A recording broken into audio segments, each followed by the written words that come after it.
नमस्कार दोस्तों, मेरे चैनल पे आप सभी का स्वागत है।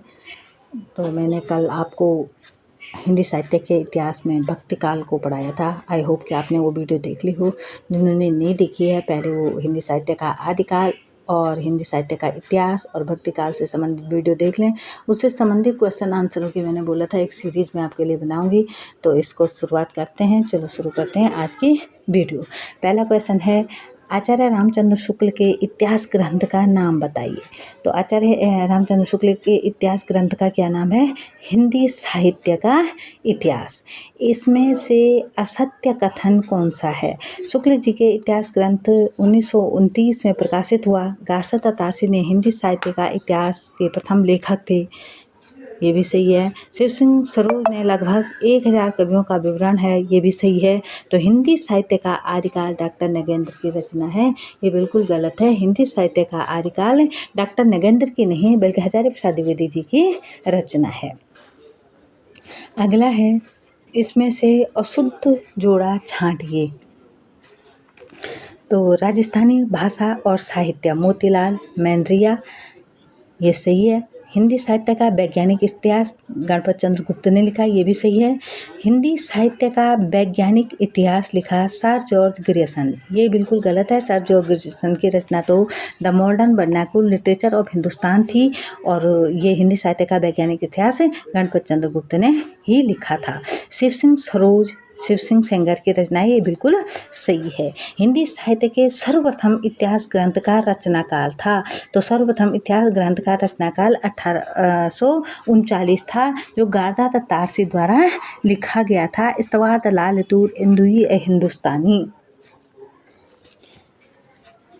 अगला है, उस इतिहास ग्रंथ का नाम बताइए।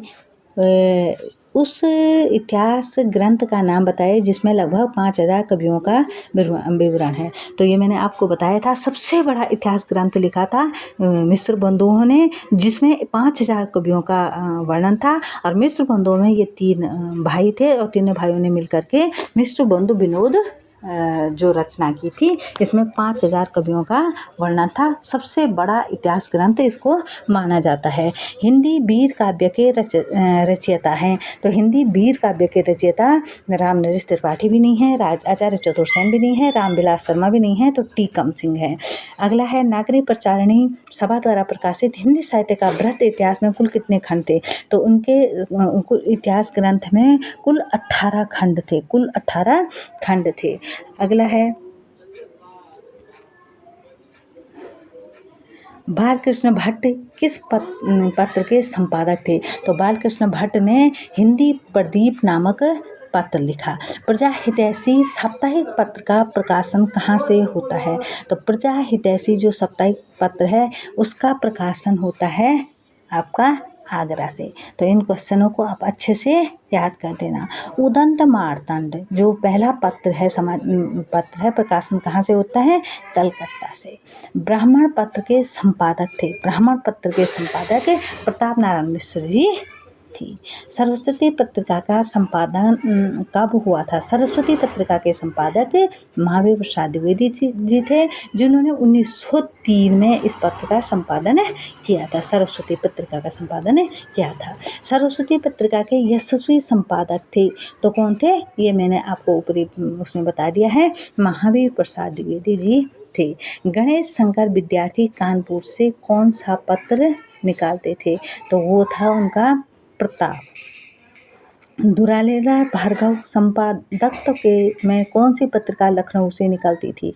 तो लखनऊ से दुलारेलाल भार्गव की पत्रिका थी माधुरी। हिंदी का धार्मिक पत्र कौन सा था? तो हिंदी का मासिक धार्मिक पत्र कल्याण था।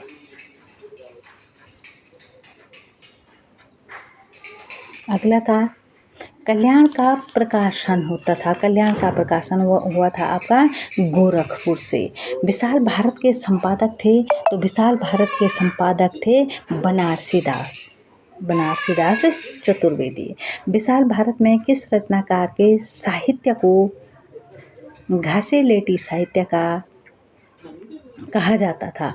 तो उग्र के साहित्य को कहा जाता था। अगला था, इसमें निराला ने किस पत्रिका का संपादन किया था? निराला ने, सूर्यकांत त्रिपाठी निराला ने किसका संपादन किया था? सुधा नामक पत्रिका किया था। अगला था, इनमें से जैन धर्म का संबंध किस कवि से नहीं है? तो जैन धर्म का संबंध नहीं है वो विद्यापति से। विद्यापति का संबंध जैन धर्म से नहीं है, ये जैन धर्म को मानने वाले नहीं थे। खालिक बारी के रचयिता हैं। खालिक बारी एक शब्दकोश है, ये मैंने ऐसे लिखा हुआ है। और खालिक बारी किसकी रचना है? खुसरो की। तो भविष्यत कहा के रचनाकार का नाम बताइए। तो भविष्यत कहा लिखा था धनपाल ने। भविष्यत कहा धनपाल ने। खड़ी बोली हिंदी में रचना करने वाला पहला कवि था। खड़ी बोली हिंदी में रचना करने वाला पहला कवि अमीर खुसरो थे। हैं, इनमें से कौन सा ग्रंथ शिलाओं पर लिखा गया? तो राहुल बेल एक शिलांकित रचना है। राहुल बेल। हिंदी साहित्य का आलोचनात्मक इतिहास लिखा था। किसने लिखा था हिंदी साहित्य का आलोचनात्मक इतिहास? तो इसमें से मैंने कितनी बारी आपको बता दिया है। हिंदी साहित्य का आलोचनात्मक इतिहास लिखा था डॉक्टर राम कुमार वर्मा ने। पृथ्वीराज रासो को आप किस वर्ग में रखेंगे? ये नेक्स्ट। अगला था, कल्याण का प्रकाशन किस नगर से होता है? तो कल्याण का प्रकाशन होता है गोरखपुर से। विशाल भारत के संपादक थे बनारसीदास चतुर्वेदी। विशाल भारत में किस रचनाकार के साहित्य को घासी लेटी साहित्य कहा जाता था? तो किसको कहा जाता था? उग्र के।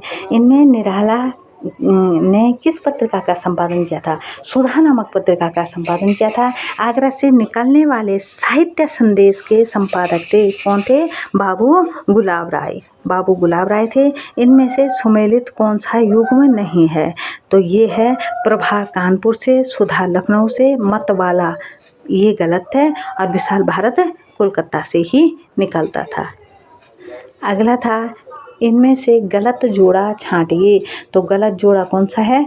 प्रभा बालकृष्ण शर्मा की पत्रिका है।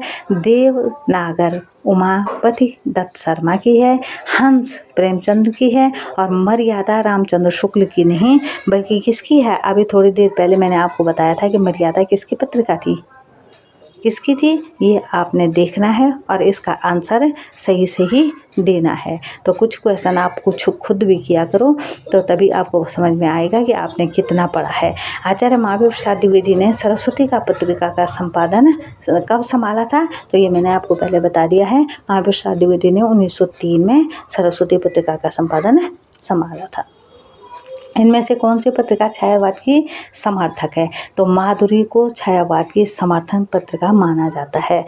विशाल भारत किस कवि के प्रति बहुत अनुदार रहा? विशाल भारत निराला के प्रति बहुत अनुदार रहा। हिंदी भाषा का संस्कार एवं परिमार्जन किस पत्रिका के माध्यम से हुआ? तो कहते हैं ना, सरस्वती के माध्यम से। महावीर प्रसाद द्विवेदी जी ने इसका क्या किया था? हिंदी भाषा का संस्कार और परिमार्जन किया था। भारतेंद्र जी की पत्रिका कौन सी है? तो कवि वचन सुधा भारतेंद्र जी की पत्रिका है।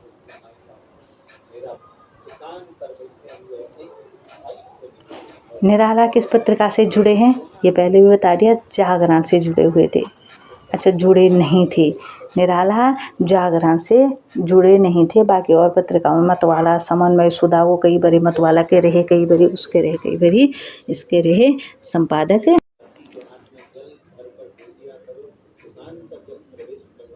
इनमें से निराला किस पत्रिका से जुड़े नहीं थे? तो जागरण से जुड़े नहीं थे। उदयन शर्मा किस पत्रिका के संपादक थे? तो उदयन शर्मा रविवार पत्रिका के संपादक थे। वर्तमान समय में दिल्ली में राजेंद्र यादव किस पत्रिका के संपादक हैं? तो कहते हैं कि राजेंद्र यादव वर्तमान में हंस पत्रिका के संपादक हैं। धर्मयुग कहाँ से प्रकाशित होता है? धर्मयुग पत्रिका मुंबई से प्रकाशन इसका होता है। कर्मवीर का प्रकाशन कहाँ से होता है? तो जबलपुर से। इनमें से प्रवृत्ति के आधार पर किया गया नामांकन है। प्रवृत्ति के आधार पर किया गया नामांकन कौन सा है? तो प्रवृत्ति प्रवृत्ति के आधार पर किया गया नामांकन आदिकाल भी नहीं है और भारतेंदु युग भी नहीं है। भारतेंदु युग तो भारतेंदु जी के नाम पर हुआ और आदिकाल तो आदि समय के नाम पर हुआ। तो प्रवृत्ति के आधार पर जैसे भक्ति काल था, रीतिकाल था, तो रीतिकाल इसमें क्या है, सही है। अगला था कर्मवीर का प्रकाशन कहाँ से होता है, तो कर्मवीर का प्रकाशन हुआ आपका जबलपुर से। इनमें से प्रवृत्ति के आधार पर नामांकन ये मैंने बता दिया रीतिकाल का है। रीतिकाल को अलंकृत काल की संज्ञा किसने दी थी, तो रीतिकाल को अलंकृत काल की संज्ञा दी थी मिश्र बंधुओं ने। मिश्र बंधुओं ने रीतिकाल को अलंकृत काल कहा था। शुक्ल जी ने आदिकाल का क्या नामांकन रखा, तो शुक्ल जी ने आदिकाल का मैंने आपको पहले बता दिया, जिन्होंने नहीं पढ़ा है पहले उसको देख लें। तो रामचंद्र शुक्ल ने आदिकाल को वीरगाथा काल नाम दिया था। अगला था किस इतिहास लेखक ने हिंदी साहित्य का प्रारंभ 1050 से लेकर के और आपका क्या माना था, विक्रमी संवत 1050 विक्रमी संवत किया था। तो रामचंद्र शुक्ल ने 1050 से 1375 विक्रमी संवत इसका समय माना था। प्रारंभ 1050 से शुरू माना था, मतलब संवत विक्रमी संवत 1050 से शुरू माना था। शुक्ल जी ने आधुनिक काल का क्या नाम रखा, तो शुक्ल जी ने आधुनिक काल को गद्य काल नाम दिया था। ये मैंने आपको बता दिया था। शुक्ल जी का सबसे अच्छा प्रमाणिक नामांकन था। तो उन्होंने जो नामांकन दिया है इसका मैंने पिछले वीडियो में विस्तार से बताया हुआ है, पढ़ाया हुआ है। तो जिन्होंने वो वीडियो नहीं देखी है पहले उस वीडियो को देख लें और तभी आप आगे बढ़ें। अगला था पूर्व मध्यकाल के लिए शुक्ल जी ने क्या नाम दिया था, तो पूर्व मध्यकाल को शुक्ल जी ने क्या कहा था, उत्तर मध्यकाल को रीतिकाल और पूर्व मध्यकाल को भक्तिकाल नाम दिया था। शुक्ल जी ने कालों का नामांकन किस आधार पर किया, तो शुक्ल जी ने कालों का नामांकन किया था प्रवृत्ति के आधार पर, उस समय की जो प्रवृत्ति थी। जैसे भक्ति काल में भक्ति संबंधी प्रवृत्ति रही, रीत काल में रीति संबंधी प्रवृत्ति रही, तो वीरगाथा काल में वीरता संबंधी कविताएं लिखी गई, भक्ति काल में भक्ति संबंधी कविताएं लिखी गई। तो इस आधार पर शुक्ल जी ने उस समय का नामांकन किया था। आदिकाल को चारण काल किसने किया था, कहा था आदिकाल को चारण काल कहा एक राम कुमार वर्मा ने और एक जॉर्ज ग्रेसन ने भी कहा था। कहीं कहीं जॉर्ज ग्रेसन पूछा जाता है तो वो नाम भी सही है। राम कुमार वर्मा के काल विभाजन में हिंदी साहित्य का प्रारंभ कब माना जाता है, राम कुमार वर्मा के हिंदी उसमें कब माना जाता है, तो राम कुमार वर्मा ने माना था राम कुमार वर्मा ने हिंदी साहित्य के प्रारंभ का जो समय माना था वो 750 ईस्वी से शुरू माना था, 750 ईस्वी से माना था। तो पूर्व मध्यकाल के लिए शुक्ल जी ने क्या नाम दिया था, तो शुक्ल जी ने पूर्व मध्यकाल को पूर्व मैंने पहले वीडियो में अच्छे से आपको समझाया हुआ है पूर्व मध्यकाल और उत्तर मध्यकाल के बारे में। तो पूर्व मध्यकाल कहा था भक्तिकाल को और उत्तर मध्यकाल कहा था रीतिकाल को। शुक्ल जी ने कालों का नामांकन किसके आधार पर, तो उन्होंने शुक्ल जी ने कालों का नामांकन किया था प्रवृत्ति के आधार पर। उस टाइम की जो प्रवृत्तियाँ थी, मतलब जिस प्रकार की रचनाएं हुई, जैसे आदिकाल में वीरता संबंधी रचनाएं हुई तो उन्होंने वीर गाथा, वीरों की गाथा संबंधी जो नाम दिया वीर गाथा काल, और भक्ति काल में भक्ति संबंधी रचनाएं हुई तो भक्ति काल नाम दिया, और रीति काल में रीति की प्रवृत्ति ज़्यादा थी। वो रीति काल जब पढ़ेंगे तो रीति प्रवृत्ति के बारे में आपको डिटेल से बताऊंगी कि क्या थी वो, तो वो रीति काल नाम दिया। आदिकाल को चारण काल किसने किया कहा था, आदिकाल को चारण काल कहा था राम कुमार वर्मा ने, और जॉर्ज ग्रेसन ने भी कहा था। कहीं राम कुमार वर्मा आया होगा तो ये सही है और जॉर्ज ग्रेसन आया होगा तो वो सही है, जॉर्ज ग्रेसन भी सही है। राम कुमार वर्मा के काल विभाजन में हिंदी साहित्य का प्रारंभ कब माना जाता है, प्रारंभ माना जाता है इनके 750 ईस्वी में माना जाता है इनके साहित्य में काल विभाजन। अगला था डॉक्टर गणपत चंद्र गुप्त ने काल का प्रारंभ कब मानते हैं, गणपत चंद्र गुप्त आधुनिक काल का प्रारंभ मानते हैं आपके 1857 से। वो कहते हैं आधुनिक काल का प्रारंभ 1857 से मानते हैं गणपत चंद्र गुप्त। और जबकि रामचंद्र शुक्ल, मैंने आपको बताया था ना कि सबसे प्रचलित और प्रमाणिक रामचंद्र शुक्ल का नामांकन रहा है। रामचंद्र शुक्ल ने 1050 से 1375 और 1375 से कितना बताया था ये मैंने आपको, ये आप अच्छे से पिछली वीडियो में देख लेना, और उसमें मैंने डिटेल से आपको अच्छे से समझाया हुआ है। तो इसमें इतना ही हम देखेंगे कि इनका किसका, गणपत चंद्र गुप्त का 1857 से। है। अब अगला है राम कुमार वर्मा के काल विभाजन में हिंदी साहित्य के इतिहास। राम कुमार वर्मा के काल विभाजन में हिंदी साहित्य के इतिहास का ये तो हो गया है गणपत चंद्र गुप्त का। इसमें से कौन सा नाम आदिकाल के लिए नहीं दिया गया? तो आदिकाल के लिए नाम दिया गया है, आदिकाल नाम दिया गया है, चारण काल नाम दिया गया है, सिद्ध सामंत काल नाम दिया गया है, संधि काल नाम नहीं दिया गया है। मिस्र बंधुओं ने संधि काल कहा था रीतिकाल को उन्होंने संधि काल कहा। राहुल सांकृत्यायन हिंदी का पहला कवि किसे मानते हैं? तो राहुल सांकृत्यायन मैंने पहले आपको शुरू में पढ़ाया था। राहुल सांकृत्यायन हिंदी का पहला कवि मानते हैं किसको? सरहपाद को हिंदी का पहला कवि मानते हैं। राहुल सांकृत्यायन ये मैंने आपको बता दिया है। सरहपाद को हिंदी का पहला कवि मानते हैं। हिंदी का पहला ग्रंथ कौन सा था?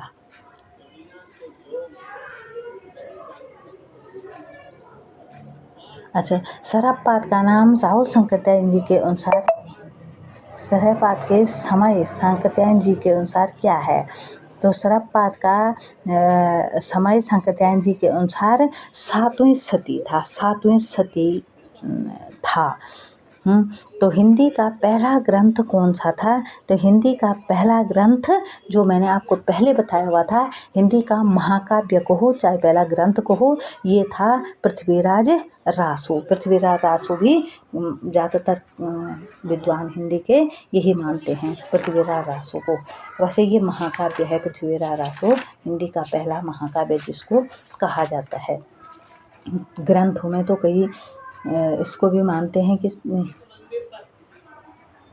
श्रवकाचार को भी मानते हैं और कई इसको मानते हैं।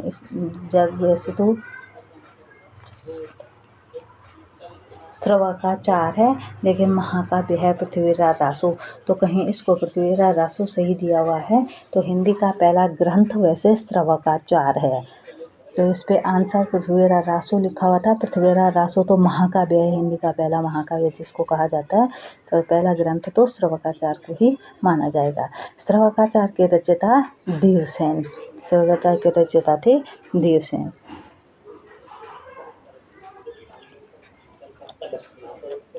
अगला था श्रवकाचार की रचना कब हुई थी? तो श्रवकाचार की रचना हुई थी 933 ईस्वी में। श्रवकाचार की रचना हुई थी 933 ईस्वी में। अगला था जगनिक द्वारा रचित वीर रस प्रदान ग्रंथ का क्या है? जो जगनिक द्वारा रचित वीर रस प्रदान ग्रंथ है वो है परमाल रासो। जगनिक परमाल रासो की रचना इसने की थी।